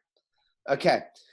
And now, okay, well we're also up against a white background, right? So maybe we want to make it darker, right? So go ahead and double click on the name and just highlight your name. Okay. And go over down on the bottom right-hand side. You see where it says appearance? On the bottom right of your screen. Down here. Oh yeah. Oh, there you go. See it says fill. Yeah. Go ahead, click fill. No, not that. Double click double click inside the white. Yeah, great. Now make it black. Go ahead and see. You got a little circle that just click in one of the black areas. Up here. Yep, that's great. Now hit OK. Okay, now what we've done, go ahead, you can click off of it. Now what we've done is we've made your name black so that it appears, against a lighter colored background, okay? Now double click your name again. Double click it and highlight it. You can hit Apple A to highlight the whole thing, there you go. And now go over to text. You see where it says Myriad Pro? Where? Back to the right on the styles area. Yep, there you go. Yep, you're almost there. Move your mouse up a little bit. I think I see all you guys in the way. Oh yeah, okay. Move that to the top of the you can actually move your zoom panel all the way to the top of your screen so that we're out of your way. I'll just put you over there. I moved you. There you go. Okay. And so now you see where it says Myriad Pro? Why don't we change that to Impact in case you ever work for Vox. Go ahead, look through your fonts and find Impact. There we go. That's it, right at the top. Boom. There we go. Now we're affecting our fonts. We're changing our colors. We can even, if you want, I'll show you another cool thing that you could do is, what else can we do? You can put a gray box behind it or something like that, okay? But for now, let's just stick with the plain thing. And then the other thing that I want you to do is go ahead and go to your effects, which is, if you look at the right side of your screen, inside your project panel, you remember where I told Emma to click on those two little arrows going to the right? Yes. Okay, So up here. find those little arrows. Yep, click it. All right, now I gotta move you guys again. Okay. You can actually like make that whole Zoom thing really small. Like I can't see, you can. Oh, I can hide it. Okay. Yeah, you can like hide it or something so that you can just listen and work. Okay. Okay, so now in effects, go ahead, go to effects. Very good. Okay, and now the last effect that you searched for was volume, but so go ahead, close that out because you won't be able to see anything that's not volume. Good, okay. And now go to video transitions. Yep, and hit the little arrow to make it bigger. Great. See where it says dissolve? Expand that. You can double click it or you can hit the little arrow, whichever you prefer. Great. Okay, see where it says cross dissolve? I want you to drag that over to your lower third. Go ahead, click it and drag it over. Now put it just on the left of your lower third, right there, yep. There? Yep, let go. Great. Now let's expand your lower third on the right a little bit before we dissolve it on the, go to the right of your lower third and just expand it. Here? Yep, move it further. Are you, well, okay. Yeah, just like that. Click, and now expand. Good. That's good. More? Okay. Now go back to cross dissolve. Go back to cross dissolve. And put it on the right of that graphic. Here? Very good. Okay. Now, just so that we can all see it clearly, I'm going to have you render in to out again. Okay, but this time you have new in and outs. So click just to the left of your. Actually, you know what? You don't even need to do that. Just go to the right more. Go to where, move it to 210. Yep. Move your cursor to 210. Yep. And hit O. Yep. And now go to sequence. Render into out. Great. And remember, you never really need to render into out except for when you really just want something to play smoothly. And I'm doing that just for the whole class's benefit so that they can see what effect you've done. Okay, go ahead now, play it. Comes from individuals, grocery stores, other food share initiatives, and even the local farmers market. Okay, it played a little bit jumpy and choppy, but hang on. First of all, here's what I want you to do. Click right where your mouse is, right click. I'm sorry, your mouse wasn't there. I'm sorry. Move your mouse down to where, yeah, a little bit higher, just inside that gray space, right in, a little higher. Yep, right there. Right click, clear in and out. Good. Okay, now play it again for us. I think it might be smoother on the second or third play. Food comes from individuals, grocery stores, other food share initiatives, and even the local farmers market.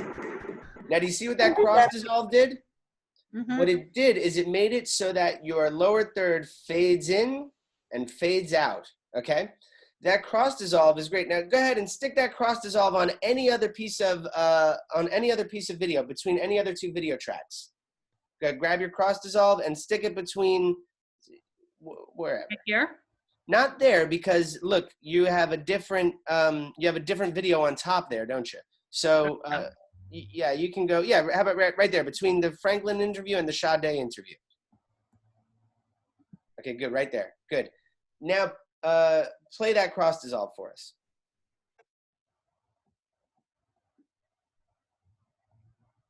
Yep, right there. Nice for the community. I think it's a blessing that. Okay, hang on. So we're gonna do it. Go ahead, hit O where you are, and now go to the left of it and hit I. This is just so that we can see for the class. Go ahead, and then sequence render into out.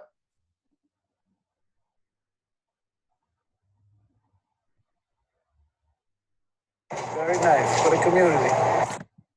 Good. Okay, now do it again. Right click and hit clear in and out.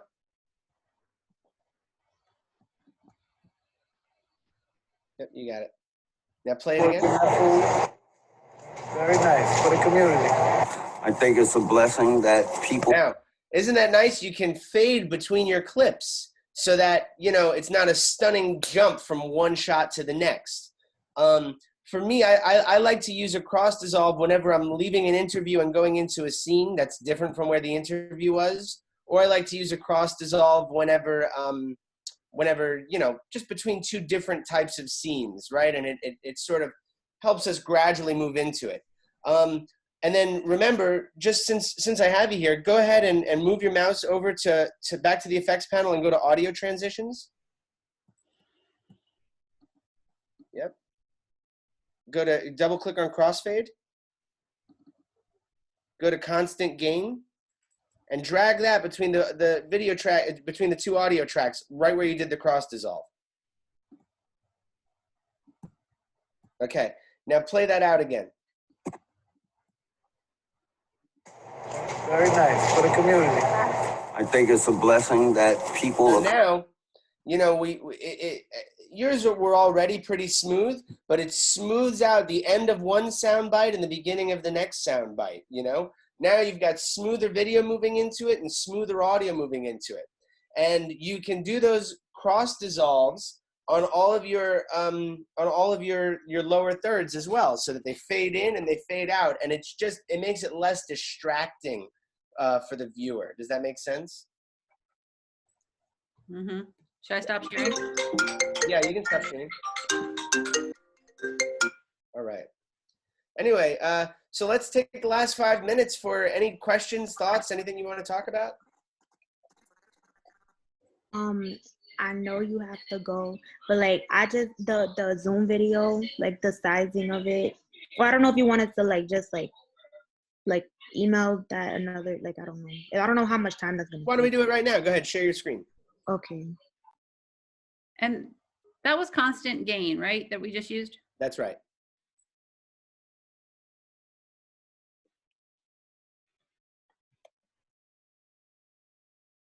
Okay. Let's do this. Go to okay, I want you to highlight on your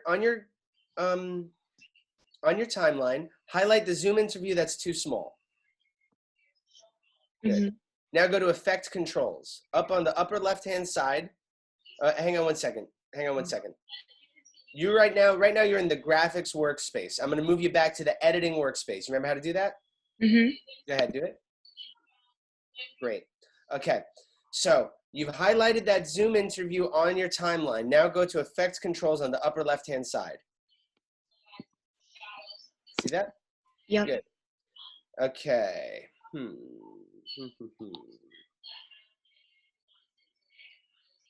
not what I expected to see. Hit the little down arrow next to where it says Teachers V2.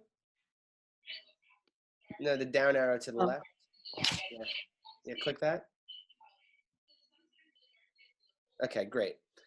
Go down, click, see the arrow to the left of motion, the little caret that's on the left of where it says motion? Good, click that.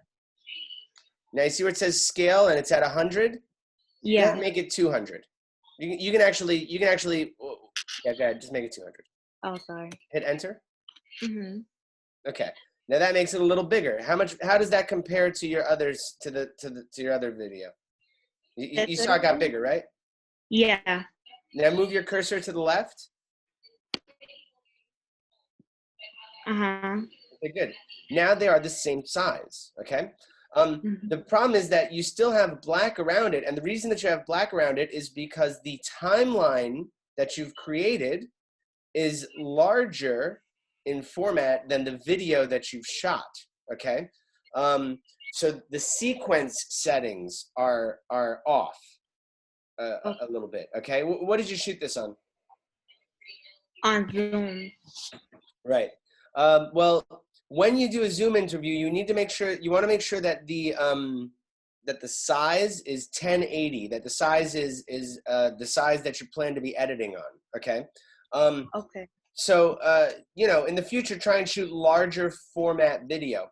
In the meantime, what you can always do is you can go to, you can make a new sequence with new sequence settings. You know, don't worry too much about it. This isn't that big a deal. It doesn't really affect your storytelling that much. But we can, this is a technical issue that we can fix. But that's how you do it, is you change the scale. And scale is on your effect controls in the motion tab, okay? So when I change the effect, like when I change the size for one video, it does it for all the videos in that sequence? It changes the one that you have highlighted on your timeline. So in that case, remember I told you the first thing I told you to do is to highlight the Zoom interview on your timeline. Remember that? Yeah. So there, your scale is 200. Now watch, highlight the other one. Your scale is 100 because that was a larger video, right? So what should the size be? The size, you never want to, you want your scale to be at 100, right? What you want to change is when you actually make the sequence, you want the sequence to be a smaller format to fit your smaller format of video. You can maybe watch, okay, right click, right where you are, right click there. Scroll down, just scroll down. I just want to see what we have here. Give me a moment. Scale. Go ahead and click on scale to frame size. Okay, now do that again. Go ahead on the other one. Right click, scroll down, scale to frame size. Okay, now play it out. It was in person. That's great, Russell. That's so. Yeah. Okay. So now wait, because we did a personal thing. So watch. Now here's what I want you to do. Right on the scale thing there. See where it says scale on the upper left-hand corner? Change that to 100. Yeah. Enter. Good. Okay. So now you're scaled to your frame size. We don't generally want to do that though because we're losing quality because you shot it at a smaller size format than your sequence. But that's okay. You just render it at a smaller quality. Anyway, I'm sorry, Barbara. What were you saying? No, that's all I meant. You corrected it. You would not have to change in the effects panel to 200 if you did scale to size. That's right. Scale to frame size. That's right. You can So do that on any clip on the timeline. Like I said, with Premiere, there's always an easy way and a hard way to do something, and I try and teach you the hard way first so that you understand. No, I do, so that you understand the reason behind the effects and stuff. Thank you so much. Is this the same type of screen I would try if my JPEG is doing the same thing that video did, where it's just zoomed in on? Yeah. So the reason why I showed you the hard way first is because with your JPEGs you won't be able to hit scale to frame size. I mean, you can, but it will be it'll come out nasty because an image frame of a still image is not usually the same dimensions as a video is, right? Like in her case, her zoom is the same dimensions as the sequence, but an image, especially a vertical image, it might not fit neatly on scale to frame size. So you'd be better off clicking it, going into your effects panel, going under motion. So you click the image on your timeline, go to the effects panel, go to motion, and then resize it how you want, okay? And then for images, I always say like a rule of 3, you don't want to just throw one image on there and then go back to video. If you're going to have images, you want to have like 3 images in a row, basically, right? And keep them together so that the audience isn't just sort of taken out of the video too abruptly, right? And use your crossfades, your transitions to smooth that image into there. If you want to just send me an email too, I'd be happy to help you out offline to smooth out your images on the timeline. Okay, and what is your email? It's just my first name, last name @gmail.com. I'll send it to everybody. Okay. Russell, thank you so much. My pleasure. So great. And if you spend any time with the students privately, you have to let me know, so we'll take care of that. Okay, sure. Okay. And listen, you guys have a great time. Thank you so much. I really appreciate all your participation, and it's a wonderful class. So thanks a lot. Thank you so much. You solved all of my problems. Thank you. So that I can get a good grade. Oh, that's good. I'm glad it was helpful. Okay, if everybody just stays behind for a second or two. I'm late for a meeting. Go ahead. I'll explain about the lower thirds. Okay, so the lower third, bye-bye, Russell. So the lower third is the name of the person, and then you want to have an identifier underneath that person. So you want to give the job title or the fact that the person's a student. And the wonderful thing about the Premier template is it makes the drop, what we call the drop line under the name smaller. So you don't have to do any work, but you do have to identify who the person is, and because it basically tells us everything we need to know about that person without you writing a complicated track explaining who the person is. Does that make sense? Yeah. Okay, great. Any other questions about this or anything else? Yeah, Emma. Okay, so like because the interview is like with them sitting next to each other, do I have two different lower thirds, or just put one together with like no, Susanna? What you did was great, is Susanna and Isaac Zambaro, whatever. That's and then, you know, mom and son, or, you know, or mom and student, whatever, however you want to do it. But again, you want to write your tracks so that they lead into the sound bites, simply because the sound is rough as it is. Right. So I don't have to put like what school he goes to, like where he's a student at, or anything? No. Keep it simple. Keep it simple. Think about what you see on TV. You just see he's a student. If you wanted to, normally, and if he were alone, student, high school, you would put high school student, or student at Woodrow Wilson High School. But okay. You've got the mom and the student, and so you want to keep it as clean as possible. Okay. Okay. Jennifer, do you have any questions? Yeah, I was just gonna ask, so right now my video is at 2 minutes 23 seconds. Is there a specific cap you want us to end at? No, that's so fine. I mean, if it holds together, just think that that's a long time to tell a story in this format. So if you think it holds together, that's okay. I would go back and listen to my sound bites and see if any of them are too long, and if you can shorten them. See if your tracks, if you've overwritten your tracks, if you've written too much. Okay. But this is the time to be merciless. You know, we do this in an edit room professionally. When we get to this point, we see the story and we think, that drags a little, I can cut that out. And, you know, it's stuff that you might have loved before, but now that your story is assembled, you can see how you can make it better. Yeah, you want to, in this format, you want to keep it as tight as possible. Anybody else have a question? So ideally, the whole project should be like no more than 2 minutes, or less, like way No less. more than 2 minutes, and no more than 2 minutes. And ideally, it should be 1:30 or 1:45 for this format. But it can be 2 minutes. But understand that 2 minutes in this format is a long time. When you are watching a video and it starts running over 1:50, you get antsy.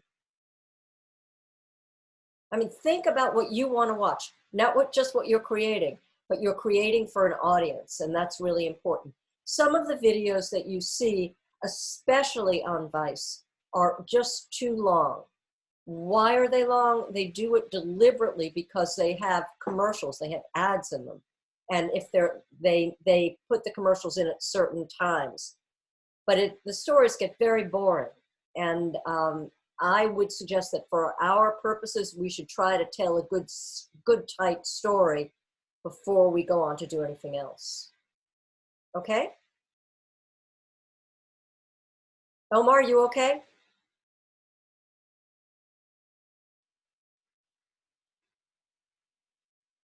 I'm not hearing you, Omar. You're muted. Yes, I'm fine. Thank you. Can you hear me now? Yes. Yeah, I'm fine. I'm just, it's just taking me a while to get all the pieces together, but it takes everybody a while to get all the pieces. They're falling into place, and I think I got it now. Okay, so I'm going to send everybody an email with Russell's email, everybody who was on the Zoom call, and then I'm going to make a video out of the recording and put it on the class website, and I'll also send it to everybody. Okay? Thank you so much. I appreciate your patience. Thank you. Let me know if you have any problems. Thank you, Professor. Okay. Bye-bye. Oh, Professor, sorry. Yes, Emma. Quick. Okay, wait. Everybody, wait. when Susan was playing her video, you heard her voice and then you heard a lot of ambient sound underneath, the natural sound, right? Did everybody hear that? So that's a place where you want to bring the audio level down. So you don't want to bring her track down, but the audio level of the natural sound you do want to bring down. And that's a separate track underneath the audio track. So you want to use his technique for bringing the sound down. Everybody got that? Yeah, the key for you. Okay. Adios. Thank you so much. Okay. Bye-bye. Thank you. Bye. Bye-bye.